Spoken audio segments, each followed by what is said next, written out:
Aku pergoki suami selingkuh dengan wanita lain di kamar. Saat aku mengadu dengan ibu mertua justru aku dibuat syok dengan jawabannya. Semoga yang sudah subscribe rezekinya lancar.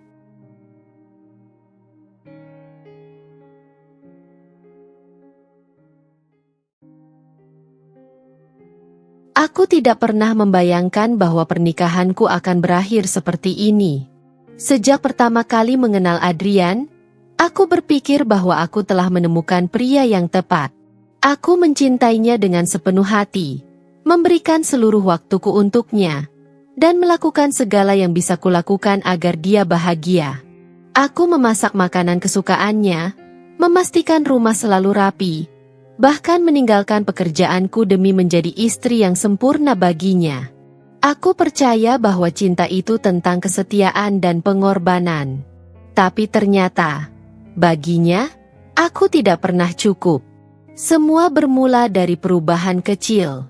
Dia mulai pulang lebih malam, lebih sering sibuk dengan ponselnya, dan senyum yang dulu selalu ia berikan padaku mulai pudar. Aku mencoba meyakinkan diriku sendiri bahwa ini hanya fase, bahwa dia mungkin lelah dengan pekerjaannya. Namun, harapanku hancur ketika aku menemukan bukti yang tidak bisa lagi diabaikan. Sebuah pesan di ponselnya. Kata-kata mesra yang tidak ditujukan untukku. Tanganku gemetar saat membaca setiap hurufnya. Dadaku sesak, nafasku tercekat. Aku ingin menyangkalnya. Ingin percaya bahwa ini semua hanya kesalahpahaman. Tapi isi pesan itu begitu jelas. Dia telah mengkhianatiku. Dengan hati yang diliputi kemarahan dan kesedihan, aku menunggunya pulang. Saat dia akhirnya melangkah masuk, aku menatapnya dengan air mata yang kutahan. "Adrian, siapa wanita ini?" tanyaku. Suaraku bergetar saat menunjukkan ponselnya. Alih-alih merasa bersalah, dia justru mendengus dan tersenyum sinis. "Apa kau sedang mencoba bermain sebagai istri yang tersakiti? Jangan membuat ini dramatis, sayang." Aku terhenyak. "Kau selingkuh, Adrian. Kau mengkhianati pernikahan kita." Dia mengangkat bahu seolah itu bukan masalah besar. "Aku hanya mencari kebahagiaan yang tidak bisa kau berikan. Kau terlalu membosankan, terlalu sibuk mengurusi rumah dan menjadi istri sempurna. Aku butuh sesuatu yang lebih." Sesuatu dalam diriku hancur saat mendengar kata-kata itu. Tapi yang lebih menyakitkan adalah saat aku mencari dukungan dari keluarganya. Aku pergi ke rumah mertuaku, membawa bukti perselingkuhan Adrian, berharap setidaknya mereka bisa membuka matanya dan memberinya teguran. Namun, yang kudapat justru penghinaan. "Adrian lelaki sukses," kata ibu mertuaku dengan nada datar. "Jika dia berselingkuh, mungkin karena kau tidak bisa membuatnya bahagia." Aku terpaku. "Apa maksud ibu? Saya sudah melakukan segalanya untuknya." Kakak iparku, yang sejak awal tidak pernah menyukaiku, menertawakanku. "Seharusnya kau sadar diri. Kau hanya numpang hidup dari uang Adrian. Wanita sepertimu tidak pantas dipertahankan." Mataku membelalak, dadaku terasa sesak.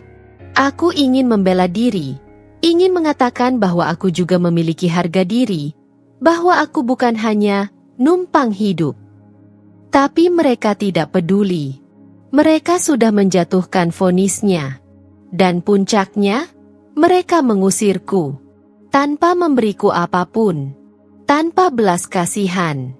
Aku ditendang keluar dari rumah yang dulu kupikir adalah tempatku berlindung. Aku berdiri di luar, hanya dengan pakaian di tubuhku, di bawah langit malam yang terasa begitu dingin. Aku kehilangan segalanya dalam sekejap. Aku jatuh. Aku tenggelam dalam jurang kehancuran yang mereka dorong aku ke dalamnya. Tapi saat itu juga, aku bersumpah, aku tidak akan tetap terpuruk. Jika dulu aku adalah wanita lemah yang mereka injak-injak, maka sekarang, aku akan menjadi wanita yang tidak bisa lagi mereka remehkan. Mereka akan melihat. Mereka akan menyesali apa yang telah mereka lakukan padaku. Tanganku gemetar saat menatap layar ponsel Adrian. Pesan itu terpampang jelas di depan mataku. Kalimat-kalimat mesra yang tidak pernah ia ucapkan padaku. Aku merindukanmu, sayang. Aku ingin segera bertemu lagi. Darahku mendidih. Napasku tercekat. Aku membaca pesan itu berulang kali, berharap mataku salah melihat. Tapi kenyataannya tetap sama. Suamiku, pria yang telah aku serahkan seluruh hidupku, telah mengkhianatiku. Aku menunggu Adrian pulang dengan hati yang berdebar, antara marah, sakit hati, dan ketakutan. Bagaimana jika dia berbohong? Bagaimana jika dia membalikan keadaan dan menyalahkanku? Tapi tidak. Aku harus tahu kebenarannya. Pintu terbuka. Adrian masuk dengan langkah santai, melepas jasnya dan meletakkan tas kerja di sofa seperti biasa. Seolah tidak ada yang terjadi. Aku tidak bisa menunggu lebih lama. Dengan tangan gemetar, aku menunjukkan ponselnya padanya. Apa ini, Adrian? Tanyaku. Suaraku bergetar menahan emosi. Dia melirik layar ponselnya sebentar, lalu bukannya merasa bersalah, dia malah tertawa. Tertawa. Aku membeku. Apa yang lucu? Suaraku meninggi, dadaku terasa sesak. Adrian menyandarkan tubuhnya ke sofa dengan santai, seolah aku hanya menanyakan hal sepele. Aku butuh kesenangan yang tidak bisa kau berikan. Aku menatapnya dengan tidak percaya. Kesenangan? Dia mengangkat bahu, seolah itu bukan hal besar. Kau terlalu sibuk mencoba menjadi istri sempurna, Liana. Tapi kau lupa satu hal, aku bosan. Aku butuh sesuatu yang lebih, sesuatu yang kau tidak bisa penuhi. Jantungku seperti berhenti berdetak. Jadi selama ini, pengorbananku, kesetiaanku, cintaku, tidak ada artinya? Aku mengepalkan tangan, menahan air mata yang ingin jatuh. Aku adalah istrimu, Adrian. Aku mencintaimu. Aku memberikan seluruh hidupku untukmu. Adrian mendecak, lalu menatapku dengan tatapan penuh ejekan. Dan itu masalahnya, sayang. Kau memberikan segalanya, tapi kau tidak tahu cara membuatku tetap tertarik. Hatiku hancur berkeping-keping. Aku ingin menjerit, ingin memaki, ingin memukulnya agar dia sadar betapa sakitnya kata-katanya. Tapi tubuhku terasa kaku, suaraku tercekat di tenggorokan. Dia tidak menyesal, bahkan tidak sedikit pun.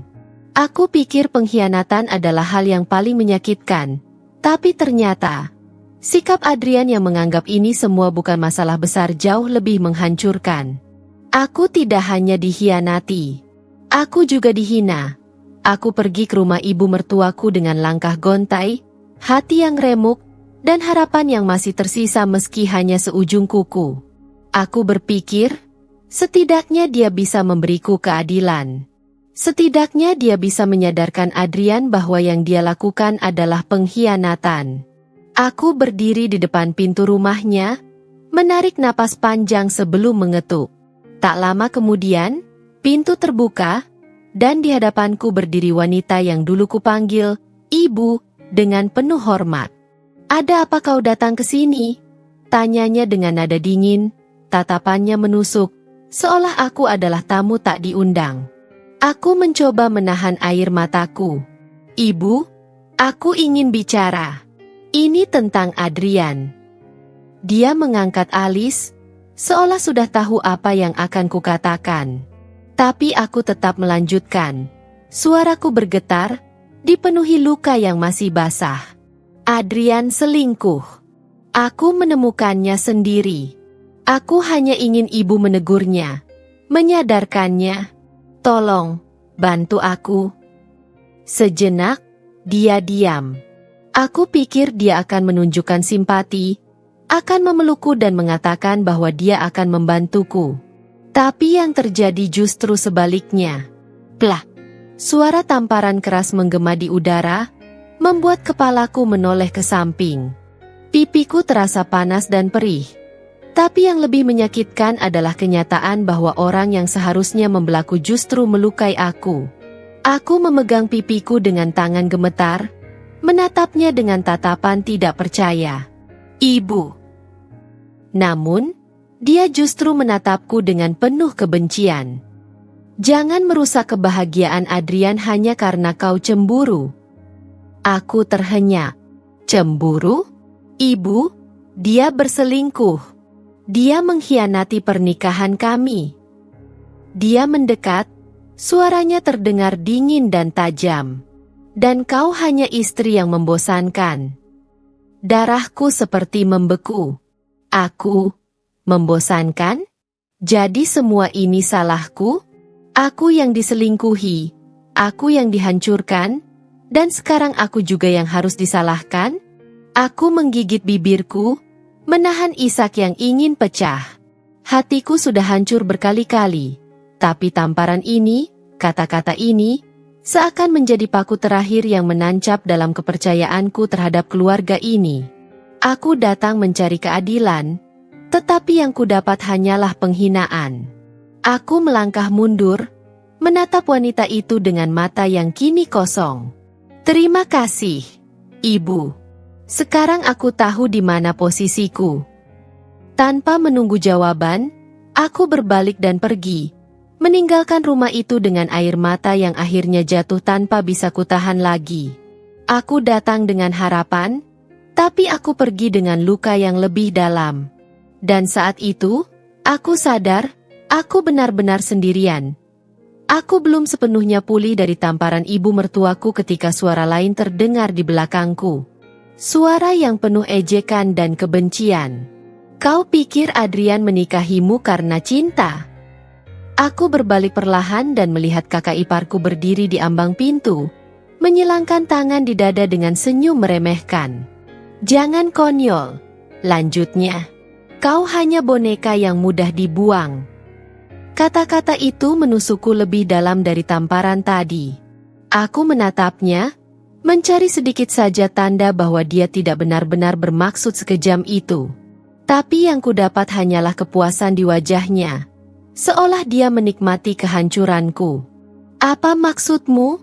Suaraku bergetar, antara marah dan terluka. Dia mengangkat bahu santai.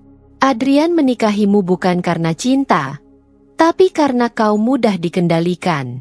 Kau istri yang terlalu baik, terlalu penurut. Tidak ada tantangan. Dan pria seperti Adrian tidak akan pernah puas hanya dengan satu wanita. Aku mengepalkan tangan, berusaha keras menahan air mata yang ingin jatuh. Aku mencintai Adrian. Aku selalu berusaha menjadi istri yang baik untuknya.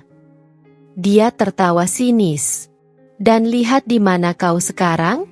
Kau berakhir seperti ini, dibuang, dihina, dan masih berpikir bahwa kau berharga. Aku menatapnya dengan mata yang mulai memanas. Setiap kata yang keluar dari mulutnya seperti belati yang ditusukkan ke dalam hatiku. Aku ingin marah, ingin membalasnya, ingin meneriakkan bahwa aku bukan boneka, bahwa aku juga manusia yang punya harga diri. Tapi saat itu, aku hanya bisa berdiri di sana, menahan lautan emosi yang nyaris meledak. Aku datang mencari keadilan, tetapi yang kudapat hanyalah penghinaan. Aku datang sebagai seorang istri yang tersakiti, tetapi mereka memperlakukanku seolah aku ini sampah. Aku menarik napas dalam, mencoba menenangkan diri. Aku tidak akan memberikan mereka kepuasan untuk melihatku hancur lebih dalam. Dengan suara pelan tapi tajam, aku berkata, jika aku memang boneka yang mudah dibuang, maka kita lihat siapa yang akan tertawa di akhir. Kakak iparku mendengus, tidak menganggap serius kata-kataku. Tapi aku tahu sesuatu dalam diriku baru saja berubah. Mereka mungkin berpikir aku sudah kalah, bahwa aku akan terpuruk dan menangis selamanya. Tapi mereka salah. Aku akan bangkit. Dan ketika saatnya tiba, mereka akan menyesali semua yang telah mereka lakukan padaku. Hari itu, aku baru saja keluar dari kamar setelah menghabiskan waktu berjam-jam menangis. Mataku masih sembab.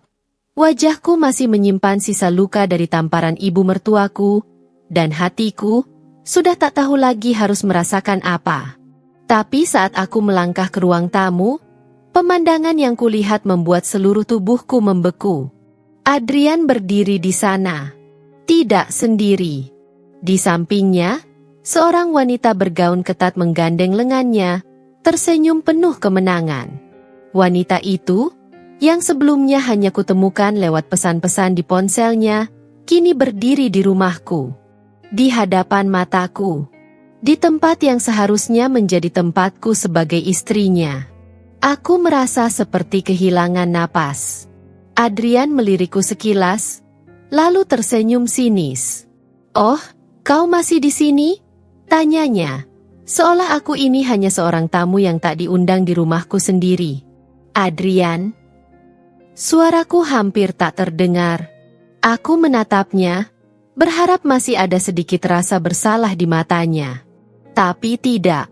Yang kulihat hanyalah kesombongan dan kebanggaan karena telah menginjak-injak harga diriku. Wanita di sampingnya tertawa kecil, lalu menyandarkan kepalanya ke bahu Adrian dengan manja. "Sayang, kau belum mengenalkanku secara resmi pada istrimu." "Istrimu?" Kata itu terasa seperti belati yang menusuk tepat di dadaku. Adrian tertawa ringan. "Ah, kau benar." Dia lalu menatapku dengan ekspresi penuh ejekan. "Liana, kenalkan. Ini Larissa.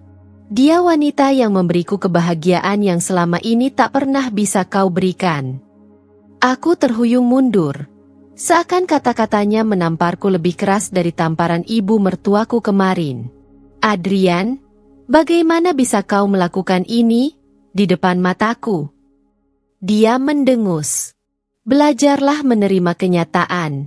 Sayang, kau bukan satu-satunya wanita dalam hidupku." Aku merasakan seluruh harga diriku hancur berkeping-keping. Kakak iparku yang duduk di sofa hanya tertawa kecil. Sementara ibu mertuaku menatapku dengan tatapan puas, seolah inilah akhir yang memang pantas kudapatkan. Tidak ada yang membelaku. Tidak ada yang peduli. Aku ingin berteriak, ingin mengamuk, ingin mengusir wanita itu dari rumahku. Tapi aku tahu, aku sudah kalah. Adrian sudah tidak lagi menganggapku sebagai istrinya. Keluarganya sudah membuangku jauh-jauh. Aku adalah orang asing di rumahku sendiri. Air mata menggenang di mataku, tapi aku menelannya. Aku tidak akan menangis di depan mereka. Aku tidak akan memberi mereka kepuasan melihatku semakin terpuruk. Aku mengepalkan tangan, menatap Adrian dengan penuh luka dan kemarahan.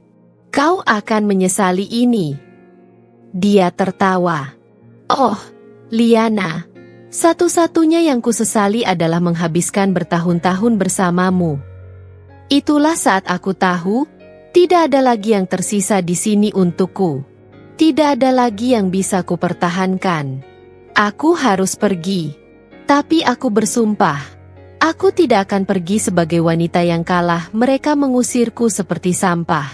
Adrian berdiri di ambang pintu, lengannya melingkar di pinggang wanita itu. Wanita yang telah menggantikan posisiku. Kakak iparku menyilangkan tangan.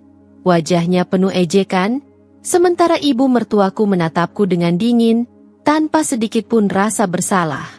"Kemas barangmu dan pergi," kata Adrian dengan nada malas, seolah aku ini bukan siapa-siapa baginya. Aku berdiri di tengah ruang tamu, tempat di mana dulu aku membangun mimpi sebagai istri yang setia. Kini, ruangan itu terasa asing, seperti perangkap yang telah menelanku selama bertahun-tahun. Aku tidak akan pergi tanpa apapun. Aku berhak atas rumah ini. Aku berhak atas. Plah! Tamparan ibu mertuaku membuat kepalaku menoleh ke samping. Pipiku perih, tapi sakit di hatiku jauh lebih menyiksa. "Berhenti mengemis. bentaknya. Kau tidak berhak atas apapun. Semua ini milik Adrian. Kau cuma numpang hidup. Aku menatapnya dengan mata berair. Aku istrinya. Suaraku hampir tak terdengar. Kakak iparku tertawa dingin. Dulu, ya. Sekarang, kau bahkan tidak lebih dari seorang wanita yang sudah dibuang. Aku merasakan tubuhku gemetar. Bukan karena takut, tapi karena kemarahan yang bercampur dengan kepedihan. Aku memandang Adrian, berharap ada sedikit rasa iba di wajahnya. Tapi dia hanya tersenyum tipis. Keluar, Liana. Suaranya tegas, tanpa ragu. Aku tidak mau melihatmu lagi. Hatiku seperti dihancurkan berkali-kali. Jadi setelah semua yang kulakukan untukmu, ini balasanmu. Dia mengangkat bahu. Jangan membuat ini dramatis. Ini hanya bagian dari hidup. Kau kalah, aku menang. Aku menatapnya satu persatu. Orang-orang yang dulu kupanggil keluarga, yang dulu kuanggap sebagai bagian dari hidupku, kini berdiri di depanku, mengusirku seperti anjing liar. Tanpa harta, tanpa dukungan, tanpa belas kasihan. Aku tersenyum pahit. Mereka pikir aku akan hancur. Mereka pikir aku akan menangis dan memohon. Tapi mereka salah. Aku berbalik dan melangkah pergi. Keluar dari rumah yang dulu kupikir akan menjadi tempatku selamanya. Aku memang jatuh. Aku memang diinjak-injak. Tapi aku tidak akan hancur. Aku akan kembali. Dan saat aku kembali, mereka akan menyesali hari ini seumur hidup mereka. Malam itu, aku duduk di trotoar dengan tubuh menggigil. Pakaian yang melekat di tubuhku sudah lusuh, rambutku acak-acakan, dan wajahku basah oleh air mata yang terus mengalir tanpa bisa kuhentikan. Aku menatap langit. Gelap. Tanpa bintang. Persis seperti hidupku sekarang. Aku, seorang wanita yang dulu punya rumah, suami, dan keluarga, kini adalah seseorang yang tidak punya siapa-siapa dan tidak punya apa-apa. Aku terbuang. Aku diinjak-injak tanpa belas kasihan. Perutku melilit, kelaparan yang terasa seperti belati yang menusuk lambungku berulang kali. Aku sudah 2 hari tidak makan. Tubuhku lemah. Tapi yang lebih sakit adalah hatiku. Aku memeluk lututku, menggigil dalam dingin. Aku bertanya-tanya, apakah hidupku sudah berakhir di sini? Bagaimana jika aku menyerah saja? Bagaimana jika aku menghilang dari dunia ini? Tidak ada yang peduli. Tidak ada yang akan mencari. Bahkan jika aku mati di jalanan ini, Adrian dan keluarganya mungkin hanya akan menertawakan betapa menyedihkannya aku. Air mata baru mengalir. Aku tidak pernah merasa sehancur ini. Berapa lama kau akan terus menangis seperti itu? Suara asing membuatku tersentak. Aku mendongak perlahan dan melihat seorang wanita parubaya berdiri di hadapanku. Wajahnya tidak menunjukkan belas kasihan. Dia tidak menatapku dengan kasihan seperti orang-orang yang hanya lewat dan menganggapku sebagai sampah. Tatapannya tegas. Aku tidak menjawab. Aku bahkan tidak yakin masih punya suara untuk berbicara. Wanita itu menghela napas, lalu jongkok di depanku. Jika kau terus menangisi hidupmu, kau tidak akan pernah bisa bangkit. Aku menatapnya dengan mata kosong. Apa dia tidak mengerti? Hidupku sudah hancur. Aku tidak punya siapa-siapa lagi. Aku tidak punya tempat untuk pergi. Suaraku parau, hampir seperti bisikan. Dia mengangkat alis. Lalu kau mau apa? Berharap dunia tiba-tiba berbaik hati padamu? Berharap orang-orang yang menghancurkanmu akan menyesali perbuatan mereka dan memohon maaf? Aku terdiam. Dunia ini tidak adil, katanya lagi, suaranya tajam seperti pisau. Jika kau membiarkan dirimu terus tenggelam dalam kesedihan, mereka yang menyakitimu akan menang. Mereka akan terus hidup bahagia, sementara kau membusuk dalam penderitaan yang mereka ciptakan. Dadaku bergetar. Aku ingin berteriak, ingin berkata bahwa aku sudah terlalu lelah, terlalu sakit. Tapi suara itu tersangkut di tenggorokanku. Wanita itu menatapku tajam. Jika kau ingin balas dendam, jangan lakukan dengan air mata. Lakukan dengan bangkit dan menunjukkan bahwa kau tidak bisa dihancurkan. Aku menatapnya, terkejut dengan kata-katanya. Balas dendam? Aku tidak pernah berpikir sejauh itu. Selama ini aku hanya tenggelam dalam kesedihan, merasa diriku adalah korban yang tak berdaya. Tapi bagaimana jika aku bisa bangkit? Bagaimana jika aku bisa membuat mereka menyesali perbuatan mereka? Wanita itu mengulurkan tangannya padaku. Bangun, Liana.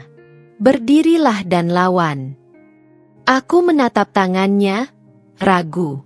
Tapi kemudian wajah Adrian terbayang di pikiranku, dengan tatapannya yang penuh penghinaan saat mengusirku. Wajah ibu mertuaku, yang menamparku dan menyuruhku pergi tanpa apa-apa. Wajah kakak iparku, yang menertawakanku seolah aku tidak lebih dari sampah. Mereka pasti berpikir aku sudah hancur. Mereka pasti berpikir aku tidak akan pernah bisa bangkit. Mereka salah. Dengan seluruh tenaga yang tersisa, aku mengulurkan tanganku, menggenggam uluran wanita itu. Dan saat itulah, aku bersumpah dalam hati, aku tidak akan menjadi korban selamanya. Aku akan bangkit. Aku akan menjadi seseorang yang mereka tidak bisa remehkan lagi. Dan ketika saatnya tiba, mereka akan menyesali semua yang telah mereka lakukan padaku. Hari-hari pertama setelah kejatuhanku adalah neraka. Aku bekerja serabutan, melakukan apa saja demi bisa bertahan hidup.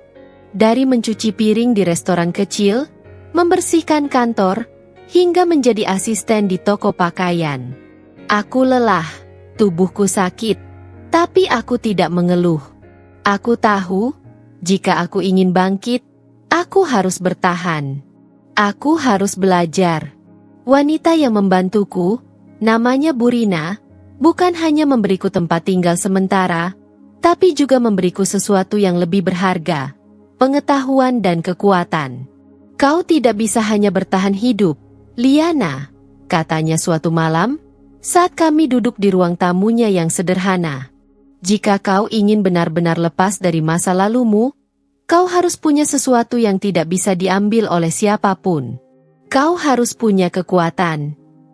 Aku menatapnya, tidak mengerti. Kekuatan seperti apa? Dia menyunggingkan senyum tipis.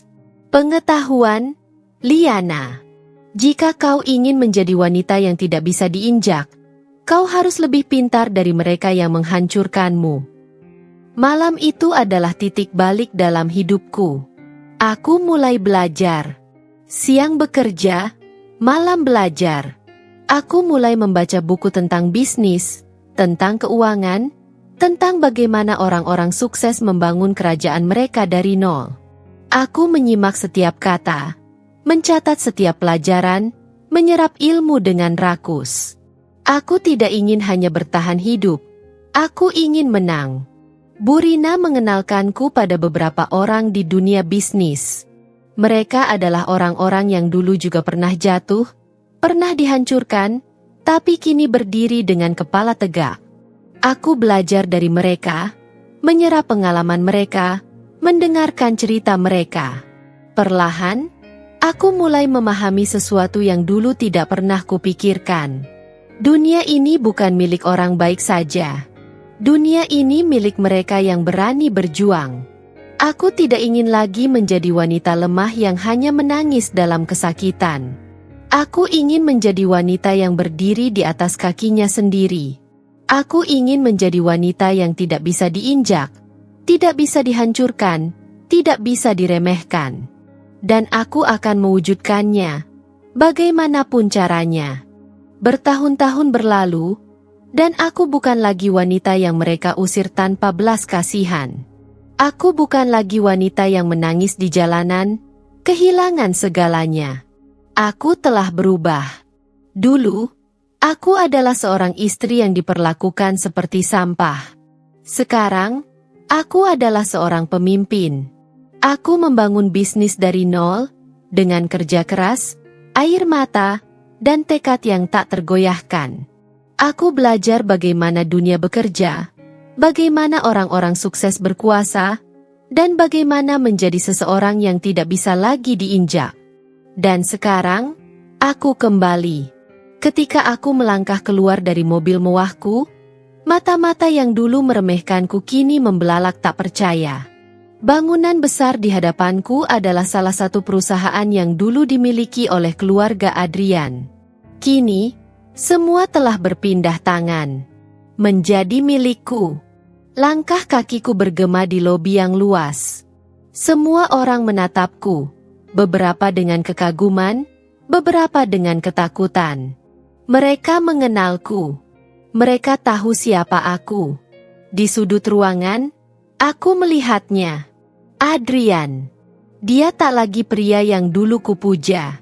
Wajahnya kusut, tubuhnya tidak lagi tegap penuh percaya diri.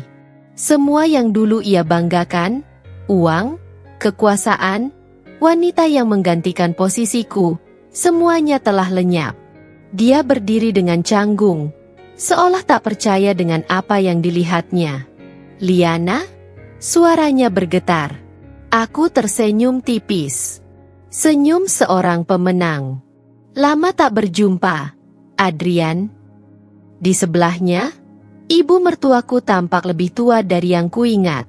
Kakak iparku, yang dulu angkuh, kini terlihat lusuh. Mereka semua jatuh. Seperti dulu mereka menjatuhkanku. Dan ironisnya, mereka datang padaku. Liana, tolong, kami tidak punya siapa-siapa lagi. Suara ibu mertuaku parau. Matanya berkaca-kaca, penuh keputusasaan. Kami salah, kami mengusirmu. Kami menyakitimu, tapi kami butuh bantuanmu sekarang. Kakak iparku menunduk. Untuk pertama kalinya kehilangan arogansinya. Aku menatap mereka satu persatu.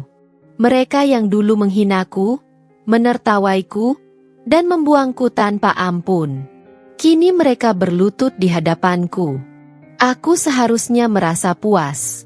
Aku seharusnya menikmati momen ini. Tapi aku menyadari sesuatu. Balas dendam terbaik bukanlah menghancurkan mereka. Balas dendam terbaik adalah menjadi wanita yang tak bisa lagi mereka sentuh. Aku menarik napas, lalu tersenyum dingin. Aku hanya membantu orang yang dulu menolongku. Mereka terisak, memohon, tapi hatiku telah membatu. Aku berbalik, melangkah pergi dengan kepala tegak. Aku bukan lagi Liana yang dulu. Aku bukan lagi wanita yang bisa mereka injak-injak. Aku telah membalas dendamku. Bukan dengan merendahkan mereka, tapi dengan membuktikan bahwa mereka tidak lagi berkuasa atas hidupku. Dan untuk pertama kalinya dalam hidupku, aku merasa benar-benar bebas. Adrian, pria yang dulu berdiri dengan sombong di hadapanku, kini hanyalah bayangan dari dirinya yang dulu. Selingkuhannya, wanita yang dulu ia pilih di atasku, wanita yang dulu ia pamerkan dengan bangga, ternyata hanya serigala berbulu domba. Begitu hartanya habis, begitu bisnisnya runtuh, wanita itu pergi tanpa sedikit pun rasa kasihan. Adrian ditinggalkan dalam kehancuran. Rumah megahnya yang dulu penuh dengan pesta kini kosong dan dijual untuk menutupi utangnya. Mobil-mobil mewah yang dulu ia banggakan sudah tidak ada lagi, digadaikan satu persatu. Perusahaannya bangkrut, jatuh ke tangan investor baru. Dan ironisnya, salah satu perusahaan yang ia tinggalkan kini menjadi bagian dari kerajaan bisnisku. Ketika aku mendengar kabar tentangnya, aku tidak terkejut. Begitulah dunia bekerja. Karma tidak pernah salah alamat. Adrian yang dulu memandangku rendah, kini merasakan apa yang dulu aku rasakan. Kehilangan segalanya. Terbuang. Dikhianati oleh orang yang paling ia percaya. Aku melihatnya dari kejauhan, duduk di kursi tua di pinggir jalan, mengenakan pakaian lusuh yang sama sekali tidak cocok dengan gambaran pria angkuh yang dulu ku kenal. Ketika mata kami bertemu, aku melihat sesuatu yang belum pernah kulihat sebelumnya di wajahnya. Ketakutan. Penyesalan.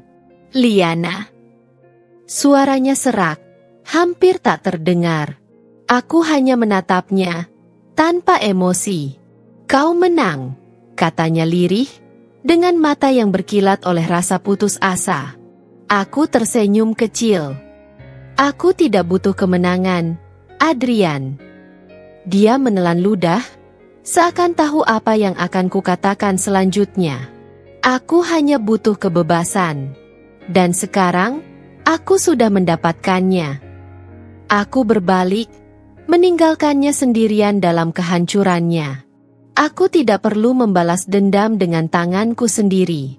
Kehidupan telah melakukannya untukku. Dan aku telah menjadi wanita yang tidak bisa lagi diinjak kakak iparku, wanita yang dulu menatapku dengan hinaan dan meremehkanku tanpa ragu, kini tidak lebih dari bayangan masa lalunya. Dulu, dia selalu berkata dengan angkuh bahwa aku hanya numpang hidup dari kekayaan Adrian. Dulu, dia tertawa saat aku menangis, saat aku diusir tanpa belas kasihan.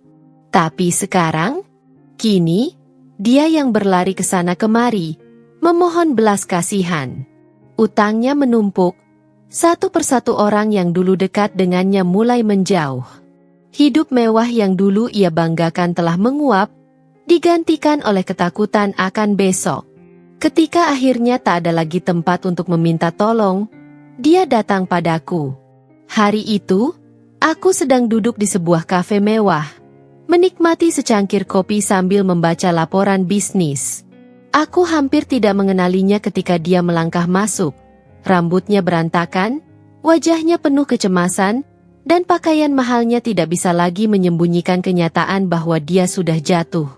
Dia berjalan mendekat dengan ragu-ragu, sebelum akhirnya berdiri di hadapanku.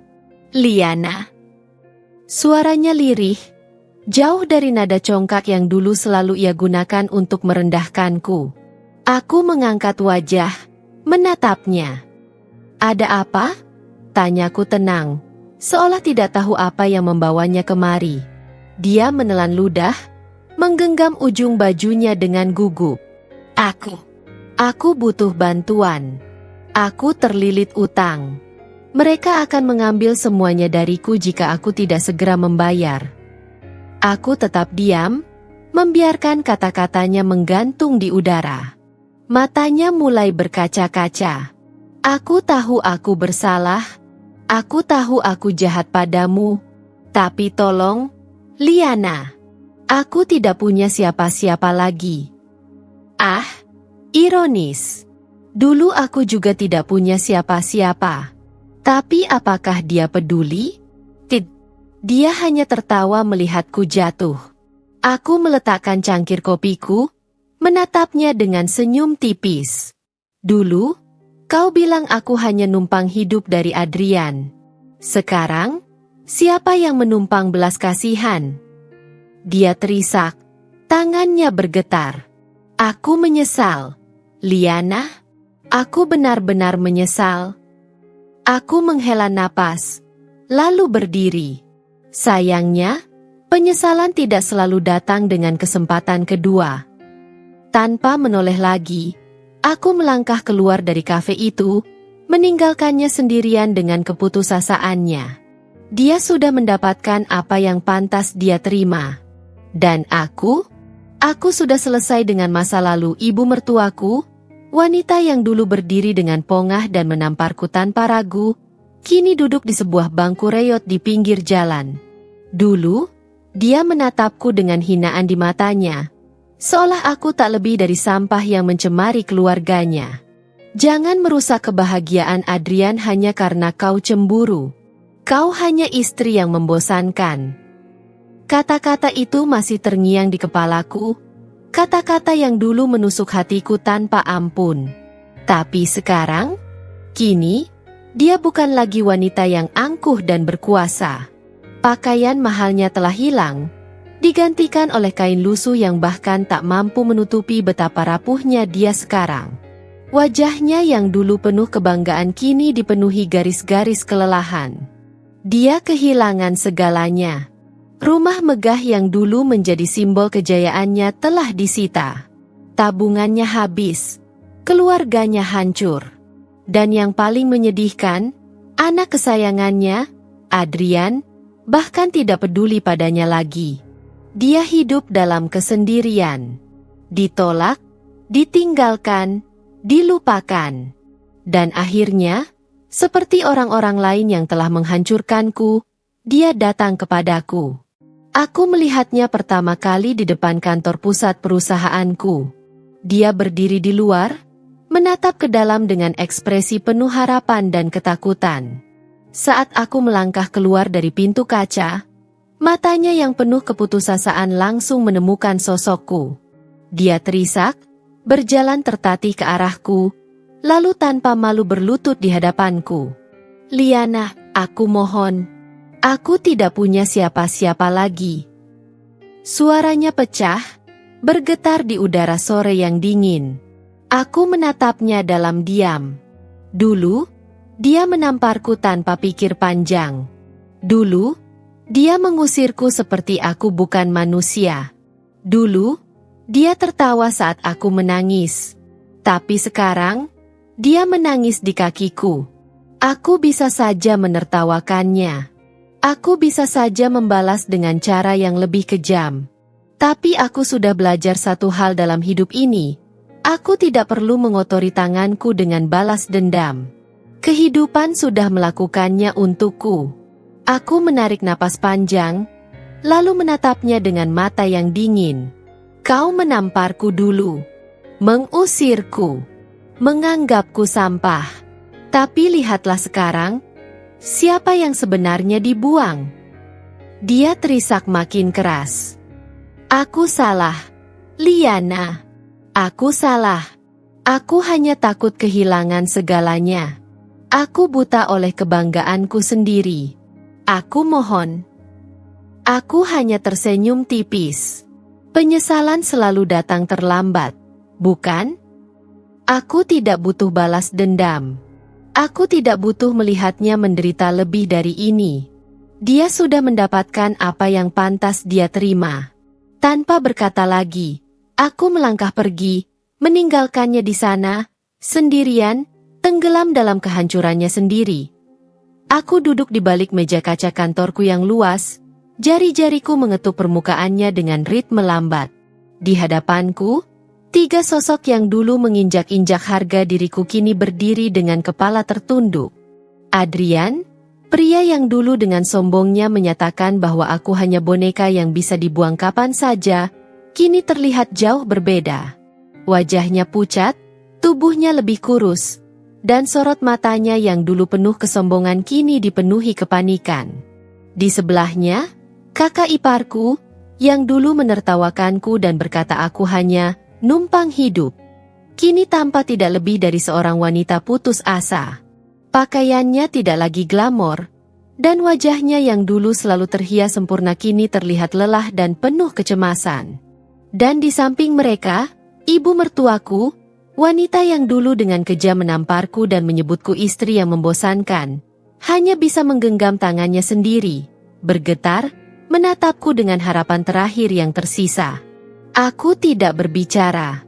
Aku membiarkan mereka berkubang dalam rasa takut dan rasa malu mereka sendiri. Hingga akhirnya, Adrian membuka suara. "Liana." Suaranya parau, bergetar. Dia menggigit bibirnya, mencoba menahan rasa sesak yang jelas terlihat di wajahnya. "Aku menyesal. Aku sungguh menyesal." Aku menyandarkan punggungku ke kursi, menatapnya dengan ekspresi datar.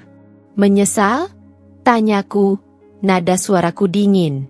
Dia mengangguk dengan cepat, seakan berharap aku akan segera mengulurkan tangan untuk menolongnya.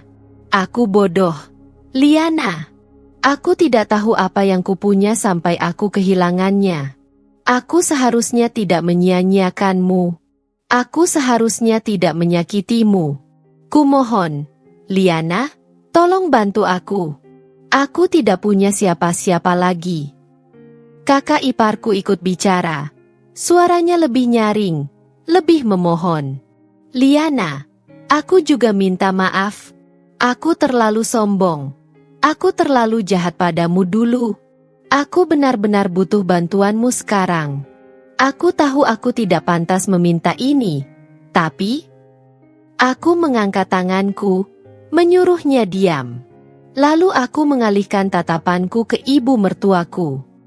Dan kau? Tanyaku tenang. Wanita itu menggigit bibirnya, bergetar. Aku. Suaranya hampir tak terdengar. Aku dulu buta. Aku hanya ingin yang terbaik untuk Adrian. Tapi aku tidak menyadari bahwa akulah yang menghancurkannya. Aku tidak punya tempat tinggal. Liana. Aku sudah kehilangan segalanya. Ah, betapa mudahnya mereka mengemis ketika hidup tidak lagi berpihak pada mereka. Aku menghela napas panjang, lalu berdiri perlahan. Dengan langkah tenang, aku berjalan mengitari meja dan berhenti tepat di hadapan mereka. Aku melihat mereka satu persatu, membiarkan keheningan menggantung di udara. Lalu, dengan senyum tipis, aku berkata, "Dulu, aku juga tidak punya siapa-siapa. Tapi kalian tidak peduli." Adrian tercekat, bibirnya bergetar seakan ingin membantah. Tapi tidak ada kata yang keluar. Aku melanjutkan, "Dulu, aku menangis dan memohon pada kalian. Apa yang kalian lakukan? Menertawakanku, mengusirku, menghancurkanku tanpa ragu." Kakak iparku terisak, "Kami bodoh, Liana. Kami tidak menyadari betapa berharganya kau dulu." Aku tertawa kecil, namun tidak ada kehangatan di dalamnya. Berharga? Tidak. Kalian tidak pernah menganggapku berharga. Kalian hanya datang sekarang karena kalian tidak punya pilihan lain. Keheningan menyelimuti ruangan. Aku menarik napas, lalu berkata dengan tenang, "Aku hanya menolong orang yang dulu menolongku." Mata Adrian membelalak. "Liana, tolong." Aku menggeleng. Lalu dengan langkah ringan, aku melewati mereka dan berjalan menuju pintu. Sebelum aku keluar, aku menoleh sekali lagi dan berkata, "Selamat menikmati apa yang dulu kalian berikan padaku." Kemudian, tanpa ragu, aku meninggalkan mereka di sana, hancur, putus asa, dan merasakan sendiri penderitaan yang dulu mereka timpakan padaku. Aku tidak perlu membalas dendam dengan tanganku sendiri. Dunia sudah melakukannya untukku. Aku menatap mereka satu persatu, membiarkan keheningan menggantung di antara kami. Adrian, pria yang dulu menghancurkanku tanpa ragu, kini berdiri di hadapanku dengan wajah penuh ketakutan. Kakak iparku yang dulu menertawakanku kini hanya bisa menunduk dalam keputusasaan. Dan ibu mertuaku, wanita yang pernah menamparku dan menyuruhku pergi tanpa belas kasihan, kini tampak rapuh. Tidak lagi memiliki kebanggaan yang dulu selalu ia tunjukkan. Betapa ironisnya. Dulu, mereka begitu kuat, begitu berkuasa, begitu menikmati penderitaanku. Sekarang, mereka tidak lebih dari bayangan kelam masa lalu, tersungkur dalam kehancuran mereka sendiri. Adrian berlutut di hadapanku, tangannya gemetar saat mencoba meraih ujung bajuku. "Liana, aku mohon, tolong bantu aku. Aku benar-benar menyesal. Aku salah, aku bodoh." Aku tetap diam, membiarkan air mata dan kepanikannya menjadi musik yang mengiringi kebangkitanku. Kakak iparku ikut bicara, suaranya bergetar. "Kami semua salah. Kami terlalu sombong. Kami tidak pernah berpikir bahwa suatu hari keadaan akan berbalik seperti ini."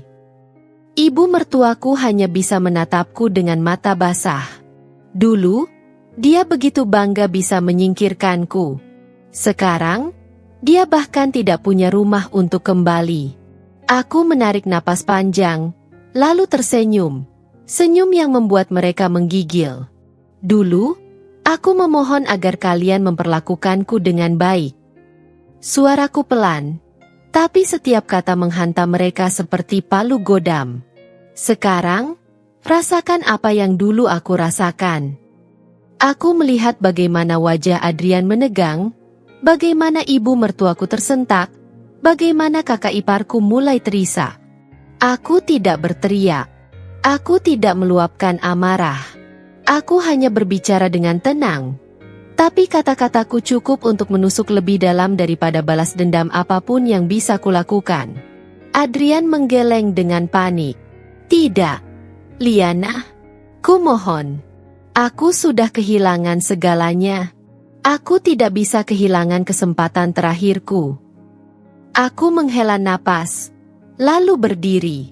Dengan gerakan anggun, aku melangkah mendekat dan berjongkok di depan mereka. Kesempatan? Aku menyentuh dagu Adrian dengan ujung jariku, membuatnya menatapku. Kesempatan adalah sesuatu yang kalian hancurkan saat aku membutuhkannya. Lalu aku berdiri tegak dan berbalik, meninggalkan mereka tanpa sedikit pun rasa iba. Aku tidak perlu membalas mereka dengan kebencian. Kehidupan sudah melakukannya untukku. Aku sudah menang. Aku berdiri di ambang pintu, menatap mereka untuk terakhir kalinya. Adrian masih berlutut, tubuhnya gemetar dalam keputusasaan. Kakak iparku menunduk, terisak tanpa daya. Ibu mertuaku yang dulu menatapku dengan angkuh, kini hanya bisa menatapku dengan mata penuh ketakutan. Betapa keadaan telah berbalik. Aku menarik napas panjang, merasakan udara kemenangan memenuhi dadaku. Dulu, aku adalah wanita yang mereka injak-injak, yang mereka hina tanpa belas kasihan. Dulu, aku menangis dan memohon agar mereka melihatku sebagai manusia. Tapi sekarang, aku adalah seseorang yang tidak bisa lagi mereka remehkan. Aku tersenyum tipis, bukan karena kebencian, tetapi karena aku tahu. Aku sudah menang. Kalian sudah mendapatkan apa yang pantas kalian terima, kataku dengan nada dingin. Dan aku akan terus melangkah, tanpa menoleh ke belakang. Aku membalikan badan dan berjalan keluar dengan kepala tegak. Setiap langkahku terasa ringan, seperti rantai yang selama ini mengikatku telah terlepas satu persatu. Mereka boleh menangis, mereka boleh memohon, tapi aku tidak akan pernah kembali ke masa lalu. Aku adalah wanita yang telah bangkit. Aku adalah wanita yang telah menang. Dan dengan penuh kebanggaan, aku melangkah pergi, menuju hidup baru yang benar-benar milikku.